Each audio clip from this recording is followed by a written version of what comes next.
The silent war begins. The galaxy was quiet, but it was not a peaceful quiet.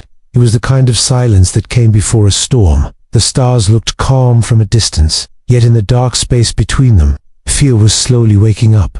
For many years, the Grand Council ruled the galaxy. They believed they were wise. They believed they were strong. They believed they controlled every major world and every star system. They also believed one more thing. They believed humanity was gone. The Council always said the same thing in their great halls. Humans were weak. Humans could not survive. Humans were lost to time, and most species accepted this story. They never questioned it. They never searched for truth. To them, Earth was only a forgotten name, a quiet memory in old records. But far away from Council space, something was moving, something powerful, something organized, something patient.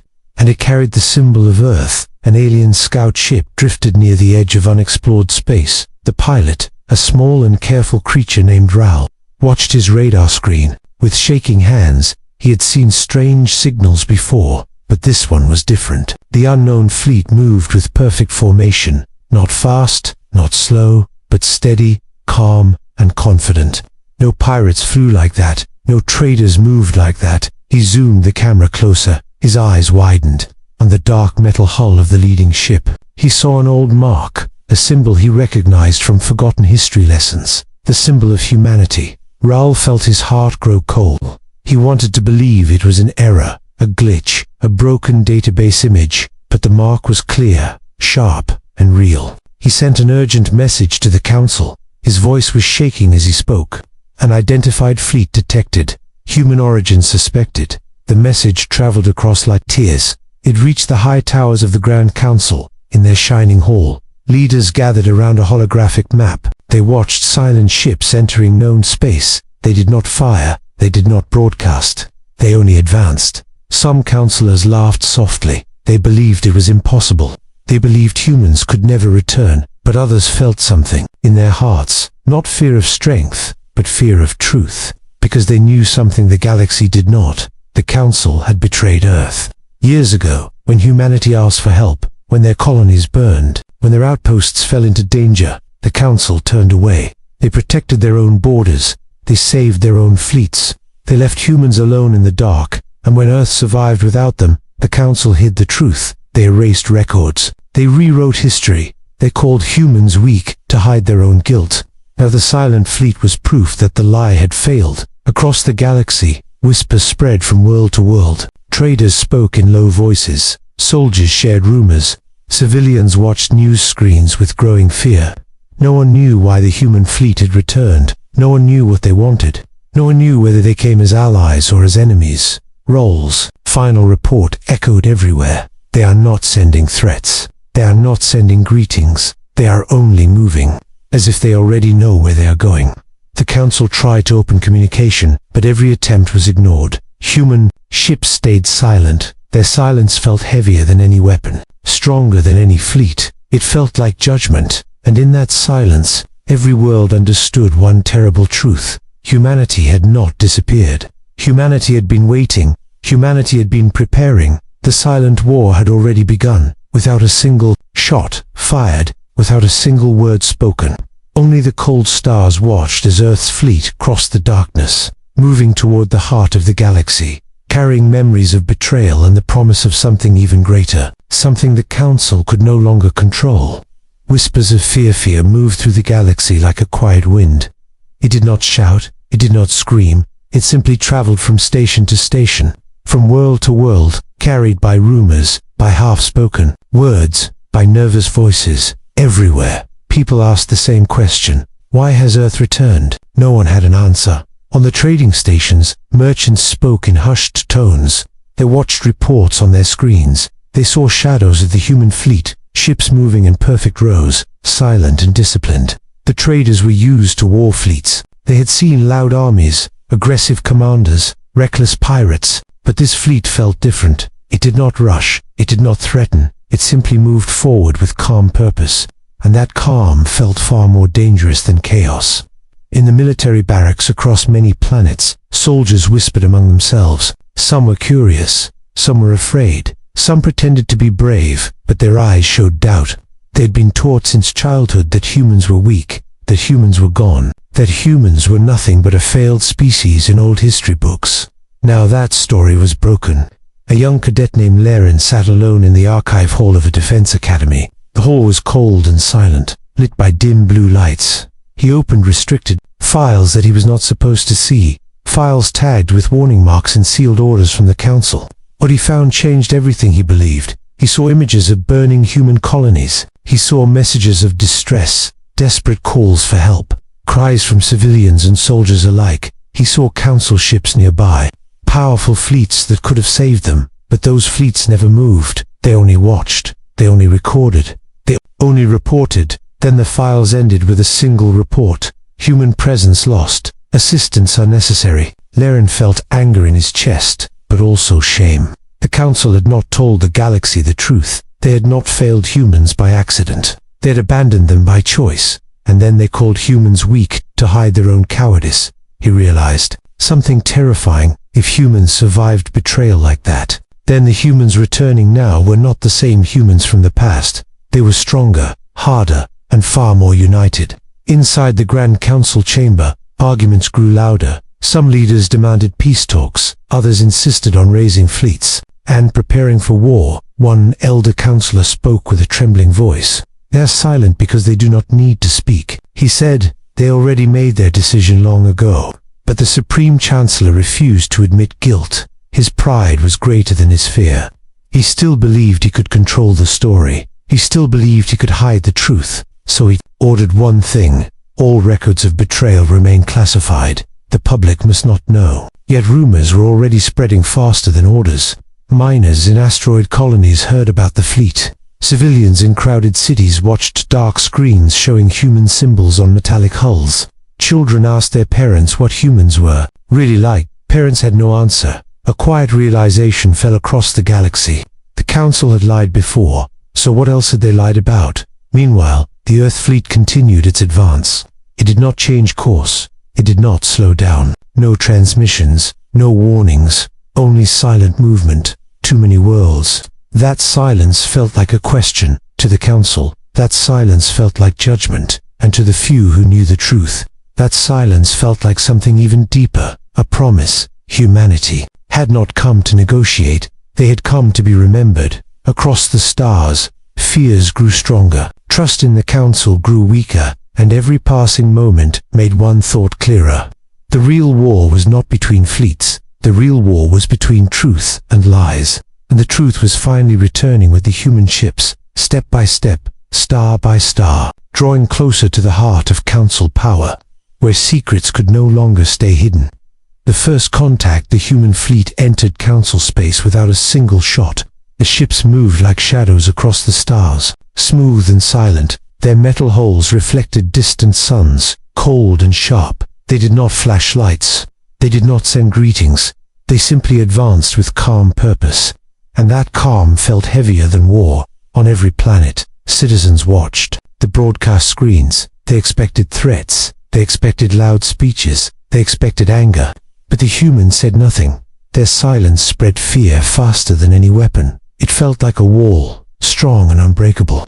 A wall made from patience and memory. On the central monitoring station, an alien officer named Orion stood before a giant display window. She had seen many fleets before. Pirate ships, rebel forces, smugglers, and mercenaries. They were always noisy, always chaotic, always full of arrogance. But this fleet was disciplined, precise, and united. Every ship moved in perfect rhythm, as if guided by one mind. There was no panic in their structure, no confusion in their formation. It looked like a fleet that did not need to prove its strength, because it already knew its strength. The council prepared a communication signal. Their diplomats stood ready. Their translators waited beside glowing consoles. The Chancellor ordered a formal greeting message to be sent. "This is the Grand Council. We welcome peaceful dialogue." The message traveled through space. Minutes passed. No reply came. Some councillors shifted uncomfortably. Their hands trembled even though their voices stayed calm. The silence did not feel like ignorance. It felt like rejection. It felt like a reminder. Humans were choosing not to speak on a distant observation. Laren watched the fleet through a holographic star map. He remembered the hidden files, the abandoned colonies, the erased histories. Now he understood something clearly. Humans were not silent because they were uncertain. They were silent because they remembered. Another communication signal was sent. A stronger one, a more formal one. It carried diplomatic codes and ancient alliance marks. Still no reply. Instead, a single line of text appeared across every major screen in Council space. The message was short, calm, and without emotion. "We remember." Those two words hit harder than any threat. There was no anger in them, no hatred, only truth, simple and cold. The council chamber fell quiet. No one dared to speak, because they all knew what those words meant. The past had returned, across the galaxy. People felt the weight of that message. Old soldiers lowered their heads. Veterans who once served in frontier wars finally understood why humanity disappeared. They were not destroyed, they were abandoned. And now they had come back, not as refugees, not as broken survivors, but as a united force forged by loss and betrayal. The human fleet began to form a ring around the outer defense line of Council territory. They did not fire, they did not force entry, they simply surrounded it with silent precision. Like a closing hand, fear spread through command stations, but no orders were given to attack. Even the strongest admirals hesitated. They felt something they had never felt before in battle. Shame. For years they believed the Council's story. They believed humans were weak. They believed humans failed, because they were not strong enough. Now they saw the truth standing before them in the form of steel and silence. Humans did not fail. Humans endured. Arian watched the leading human ship slowly rotate. Its hull reflected the light of distant stars. The Earth's symbol glowed faintly, not as a decoration, but as a memory, a mark of survival. She whispered to herself, "They are not here for conquest, they are here for justice." The Council finally understood that the silence was not an empty space. It was a message. Earth had nothing left to ask, nothing left to beg for, nothing left to trust. The first contact was not made with words or weapons, it was made with silence. And that silence shook the galaxy more than any war cry ever could. Truth revealed, the Council finally agreed to meet the humans, not because they were brave, but because they had no other choice. The human fleet surrounded their borders like a silent wall, and every passing moment felt heavier than the last. A grand hall was prepared inside the Council capital, tall crystal. Pillars rose toward the ceiling. Soft blue lights filled the chamber. Leaders from many worlds gathered in nervous silence. Their faces showed fear, guilt, and uncertainty. They did not know what the humans would say, or what they would demand. The doors opened. 3 human representatives entered the hall. They did not wear golden crowns or royal armor. They wore simple black uniforms with the symbol of Earth on their shoulders. Their faces were calm, their expressions controlled. Their eyes held no anger, only cold clarity. They walked slowly to the center of the chamber. Every step echoed like a distant drum. The council members waited, some avoiding eye contact, some whispering prayers under their breath. The human commander spoke first. His voice was calm and steady. It did not shake. It did not rise. It sounded like a voice that had already accepted the truth long ago. "We did not come here to argue," he said. "We came here to show you what you chose to forget." He raised his hand. A hologram appeared above the chamber. The room fell, silent. The first image showed a burning human colony. Buildings destroyed, families running, soldiers defending their homes with broken weapons. The cries of children echoed through archived audio. The council members looked away, but the humans did not stop the recording. The second image showed council warships nearby, fully armed, fully capable, watching from a safe distance. They did not move to help. They did not send aid. They only observed. The chancellor tried to speak, but the commander continued. His voice remained calm, but every word felt like a blade. "You called it a strategic choice," he said. "But for us, it was betrayal." More holograms appeared. Messages of distress, requests for help, pleas for evacuation, all ignored, all deleted from public records. Laren stood among the observers. His chest felt heavy. He had already seen the hidden files, but now the galaxy saw them too. There was no way to deny the truth anymore. The human diplomat spoke next. Her tone was gentle, but sharp. "You told the galaxy that humans were weak," she said. "You said we failed, that we disappeared, that we could not survive." The images changed again. Now the holograms showed rebuilt cities on distant worlds, strong human settlements, wide metal towers, children learning, soldiers training, families working together. Not broken, not lost, but reborn. We survived without you, she said. We rebuilt without you. We united without you. The chamber remained silent. The Chancellor finally stood. His voice trembled. We made mistakes, he said. We acted to protect stability. We, the human commander, slowly shook his head. No, he replied. You acted to protect yourselves, and you called it order. His words echoed across the hall. The humans did not shout. They did not demand revenge. They did not threaten with fire or destruction. They simply spoke the truth, and the truth was heavier than any weapon. The council members felt shame fall upon them like a shadow. Some lowered their heads, some closed their eyes, some could not even breathe comfortably. The final hologram appeared, a single sentence from old council records: human extinction. Assumed, case closed. The humans looked at the council. We did not come here for forgiveness, the commander said. We did not come here for war. We came so you would remember what you did. The silence that followed felt deeper than space itself. It was not the silence of fear. It was the silence of truth, finally revealed. The council now understood that humanity had not returned for conquest. They had returned for something far greater. They had returned for justice and for memory.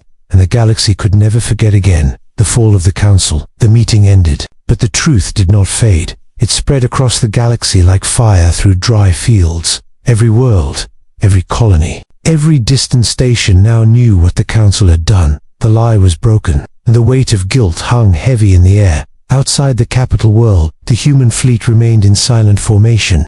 They did not move forward. They did not retreat. They simply waited, calm and patient, like a judgment that could not be escaped. Inside the council chambers, fear turned into chaos. Some leaders argued, some shouted, some tried to escape responsibility, but no one could escape the truth anymore. The Chancellor tried to gather control. His voice was weak. We must show strength, he said. We must prove we still rule the galaxy. But even his own officers no longer believed him. Their eyes showed doubt. Their hearts carried shame. For the first time in history, the Grand Council was afraid, not of weapons, but of consequences. Across the capital city, citizens gathered around giant screens. They watched the truth recordings again and again. Many felt betrayed. They trusted the council for years. They believed their words. They repeated their lies. Now those lies stood, exposed in bright light. Whispers turned into anger. Old soldiers who once fought on distant borders lowered their heads. They realized they had been fighting for leaders who never deserved loyalty. Some wept quietly, not for the council, but for humanity, for the suffering that had been hidden from them. Meanwhile, the human fleet opened new channels across civilian networks. They did not threaten. They did not shout. Their message was calm and simple. We do not seek conquest. We do not seek your worlds. We only remember who abandoned us. Those words shook the council more than any battle fleet could. Ples began to distance themselves from the ruling government. Governors resigned. Military commanders refused orders. One major world announced, we no longer recognize the authority of the Grand Council. Others followed. The empire that once looked eternal now cracked piece by piece. Not because of invasion, but because of truth. Truth had broken the chains of fear. In the lower districts of the capital, Laren walked through crowded streets. People gathered in silence, watching the sky where human ships floated like dark stars. He felt no hatred toward them. Instead, he felt respect and a deep sense of responsibility. The council guards stood at their posts, but even they knew their time was ending. Some placed their weapons on the ground. Some removed their badges. They no longer wished to defend lies inside the council tower. The Chancellor finally understood the reality he had tried to deny. His power was gone. His voice no longer controlled the galaxy. He looked at the human commanders on the central screen and spoke in a broken voice. What will you do to us? He asked. The human commander did not smile, did not show anger. His voice remained calm, as always. We do not conquer worlds, he said. We do not erase civilizations, but we do not forgive betrayal. The council leaders trembled. They expected destruction. They expected fire and war. But what humanity delivered was far colder. They delivered isolation. One by one, alliance treaties dissolved. Trade routes closed. Diplomatic privileges vanished. The Council was left alone, cut off from allies, cut off from power. The galaxy no longer feared them. The galaxy turned its back on them. The human fleet did not fire a single shot. They simply watched as the Council collapsed under the weight of its own choices. Worlds withdrew support. Citizens demanded justice. Soldiers refused to obey corrupted authority. The fall did not come with explosions. It came with silence, a deeper silence than before. A silence filled with truth and consequence. As the last Council banner was lowered, the galaxy finally understood. A lesson carved into history. Humanity did not rise through conquest. Humanity rose through endurance, through